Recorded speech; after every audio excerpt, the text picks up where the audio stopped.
trying to stay relevant to the market. And one of the things that I may go a little off script here, but I want to chase this rabbit a little bit if you'll entertain me, is one of the things that we realized in our industry, and especially in the oil and gas industry, was that the project managers inside of those, the influencers, the decision makers inside of those energy companies, when I started in the oil and gas business 10 years ago, most of them were very experienced, 20, 30, 40 years of experience in the industry.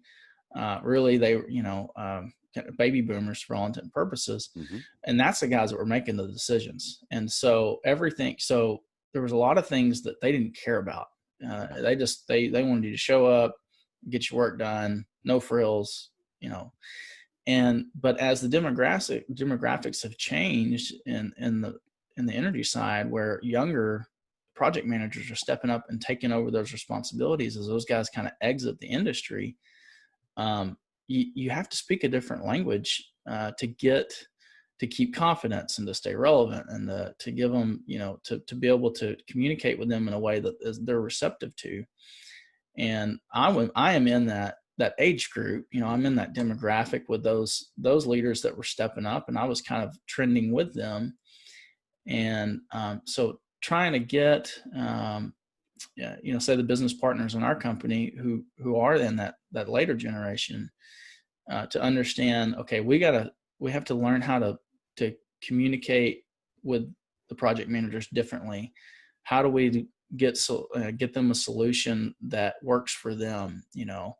Sending them a bunch of paper copies of stuff, when you finish a project, FedExing them, a bunch of plats and blueprints, and delivering something on a hard drive, that doesn't, they want a download link in their inbox for their project. They want you to go right into their problem solving with them, so just learning how do we pivot our company and our marketing and our content and language, and how we interact with customers, and how do we take ingredients from that and sprinkle it into our conversations with our customers, so that we create consistency in who we are, right, and how we talk to engage our customers.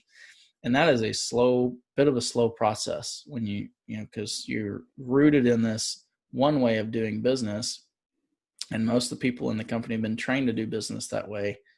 So you're turning a battleship, and that takes time.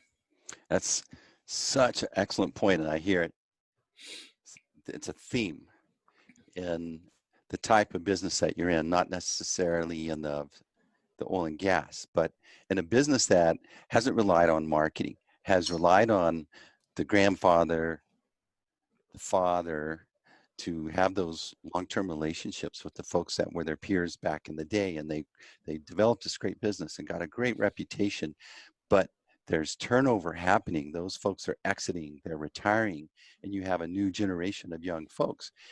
And what you did so well was talk about how this is not a marketing challenge. This is actually a business communication challenge, because you illustrated really well how we're impacting the way they conduct business and interacting with your company. The expectation is not just to have your messaging clear, but to deliver the documents in a form that complements the way that they want to do business, with less friction, less hurdles.